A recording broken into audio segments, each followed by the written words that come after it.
صبر و قناعت اور دنیا سے بے تعلقی سکھائی.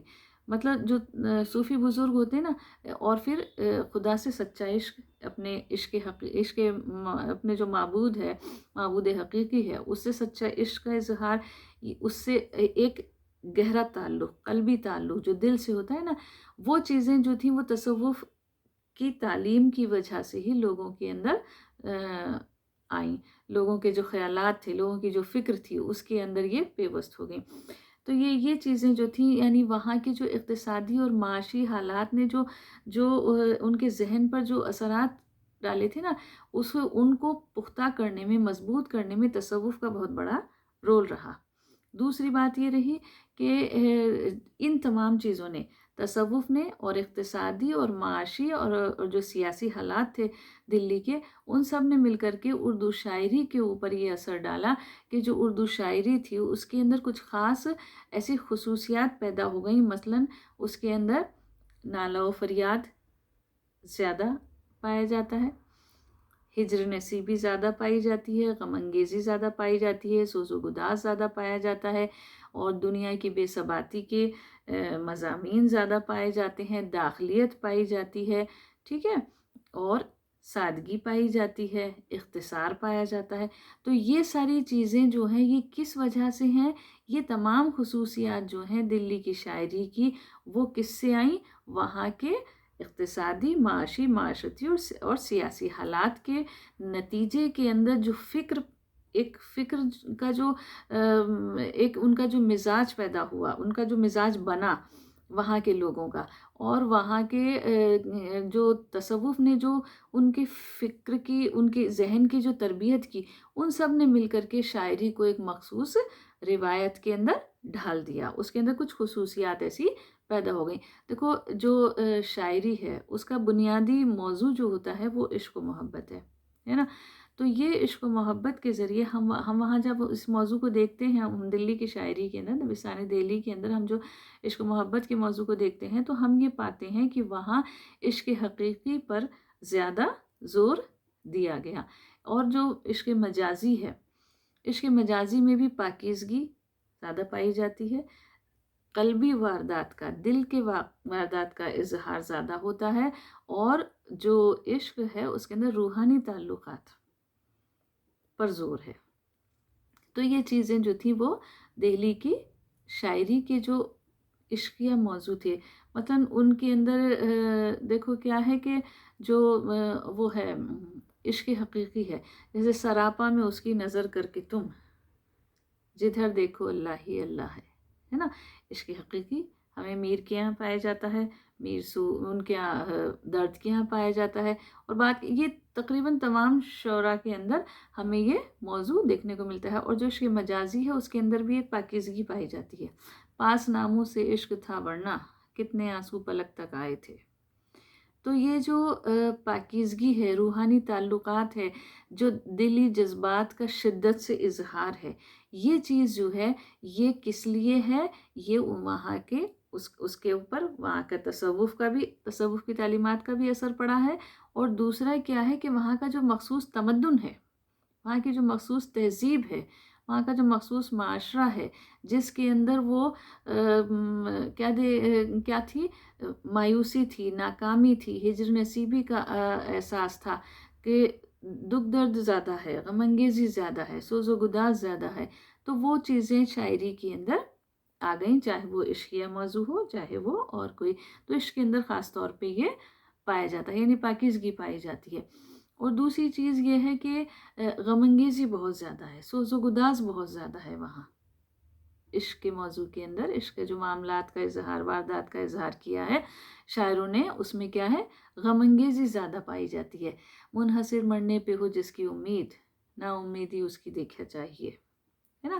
تو اس طرح کے اشعار جو ہیں وہ کیا ہیں، شاعروں کے یہاں کثرت سے دیکھنے کو ملتے ہیں، جس میں غم انگیزی زیادہ ہے، ہجر نصیبی زیادہ ہے، یہ زیادہ دیکھنے کو ملتے ہیں. حالانکہ دیکھو غالب اور مومن تک آتے آتے جو ہے نا تھوڑا سا مزاج بدلتا ہے، اور شاعروں کے اندر وہ جو سپردگی تھی عشق کے اندر، وہ سپردگی دھیرے دھیرے ختم ہونے لگتی ہے، اور انفرادیت نمایاں ہونے لگ جاتی ہے. مطلب مثلاً انہوں نے غالب نے لکھا تھا کہ کون جیتا ہے تیری زلف کے سر ہونے تک. تو یہ جو ہے یہ بات ان کے ہاں پائی جاتی ہے. تو وہ کیا ہے، غالب اور مومن تک آتے آتے شاعری جو ہے وہ اس کا مزاج بدلنے لگتا ہے. اور اب وہ جو سپردگی تھی نا، وہ شدت جو تھی عشق کے اندر وہ ختم ہونے لگتی ہے. اور مومن اور ان کے مومن جو ہیں ان کے یہاں، یا پھر ہے نا جرت ہیں، میر حسن ہیں، ان کے یہاں تو آتے آتے کیا ہوتا ہے کہ معاملات کا اظہار ہونے لگتا ہے، معاملہ بندی شاعری کے اندر دکھائی دینے لگتی ہے.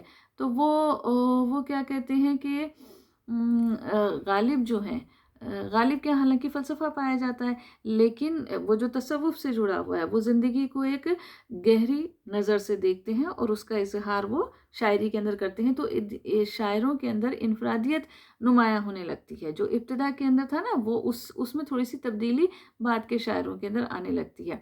اس کے علاوہ کیا ہوتا ہے کہ تصوف جو ہے وہ شاعری کے اندر خیال کی بلندی، فکر و خیال کی بلندی پیدا کرتا ہے. زندگی کی گہری بصیرت کا اظہار ہوتا ہے تصوف کے ذریعے، تصوف کے تعلیم کی وجہ سے دہلی کی شاعری کے اندر. اور دوسری بات یہ ہے کہ زبان کے اندر ایک متانت اور سنجیدگی پیدا ہوتی ہے. جو دہلی کی شاعری ہے، چونکہ وہاں کے جو شاعر ہیں، وہاں کا جو عوام ہے، وہاں کے جو لوگ ہیں، ان لوگوں کے یہاں تصوف کی تعلیم کا گہرا اثر تھا، اس لیے وہاں فکر و خیال کی بلندی پائی جاتی ہے، زبان میں ایک متانت پائی جاتی ہے. اے شمع تیری عمر طبی ہے، کیا ہے وہ، اے شمع تیری عمر طبی ہے، ایک رات ہنس کر گزار یا اسے رو کر گزار دے، ہے نا. تو یہ باتیں کیا ہیں کہ وہاں کی شاعری کی خاص خصوصیات بن جاتی ہیں، جو زبان کے اندر بھی دیکھنے میں آتی ہیں اور فکر و خیال کے اندر بھی دیکھنے کو ملتے. دیکھو ابتدا کے اندر تو کیا ہوتا ہے کہ شاعری کے اندر درویشی اور شاعری ساتھ ساتھ چلتی ہے، اور تصوف کی وجہ سے عشق حقیقی پر زور رہتا ہے، اور مجازی عشق مجازی بھی جو ہے نا وہ روحانی تعلقات اور روحانی جذبات کا اظہار تک رہتی ہے. لیکن کیا ہوتا ہے کہ پھر دھیرے دھیرے کیا ہوتا ہے کہ جو دیوانہ عشق ہے اس کی بجائے فرزانہ عشق فروغ پانے لگتا ہے. فرزانہ عشق سمجھ لو ایک فروغ ترقی پانے لگتا ہے، اور شاعروں کے یہاں ٹرینڈ جو ہے وہ بدلتا ہے، اور کچھ لکھنوی شاعری کا جو معاملہ بندی ہے اس کا اظہار، یا پھر زبان کے اندر ہنر کا، آرٹ کا اظہار کرنا، یہ اس طرح کی باتیں جو ہیں وہ دہلی شاعری کے اندر دھیرے دھیرے فروغ پانے لگتی ہیں، سپردگی ختم ہو جاتی ہے. انہوں نے غالب نے کہا نا آہ کو چاہیے ایک عمر اثر ہونے تک، کون جیتا ہے تیرے زلف کے سر ہونے تک. تو یہ سب باتیں تھیں جو کہ تبدیلیاں ظاہر کر رہی تھیں، لیکن مخصوص جو مزاج ہے دہلوی شاعری کا، اس میں داخلیت ہے، سوز و گداز ہے، اور غم انگیزی پائی جاتی ہے، مایوسی پائی جاتی ہے، کیونکہ وہاں کے حالات ہی ایسے تھے.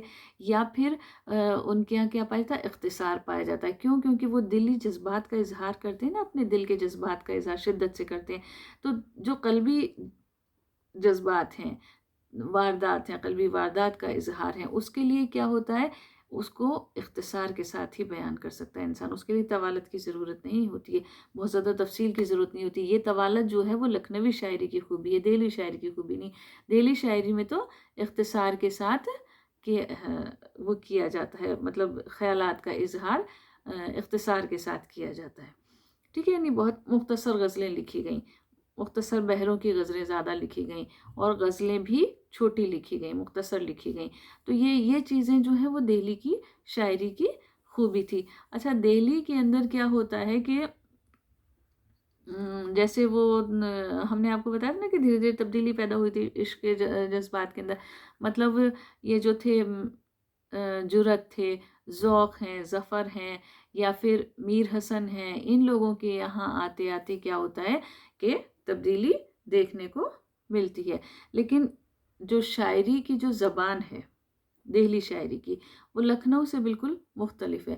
دہلی شاعری کے اندر ایک تو فارسی طرح کی اور دلکش بندشیں، سادگی پائی جاتی ہے، متانت پائی جاتی ہے نا۔ وہاں کی دلی کی ٹکسالی زبان ہے، اختصار پایا جاتا ہے۔ یہ وہاں کی شاعری کی زبان کی خصوصیات ہیں جو دہلی دبستان کے ساتھ مخصوص ہیں۔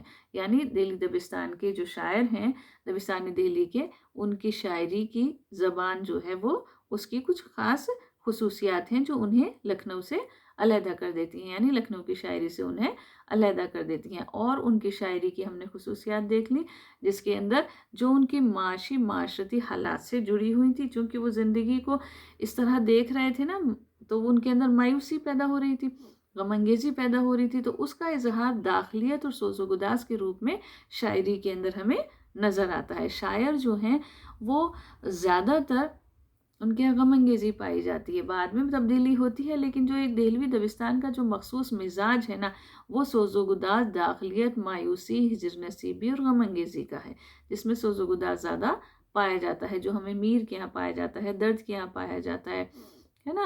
تو یہ چیزیں جو ہیں وہ دہلوی دبستانی دہلی کی یا دہلی کے جو شاعر ہیں ان شاعروں کی شاعری کی بنیادی خصوصیات ہیں، جس سے دبستانی دہلی پہچانا جاتا ہے۔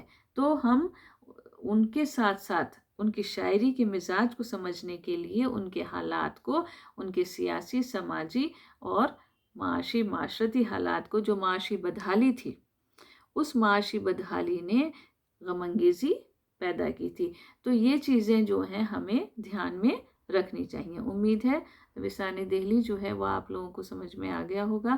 اب ہم اگلی ویڈیو میں ہم کسی اور موضوع پر گفتگو کریں گے۔ Thank you.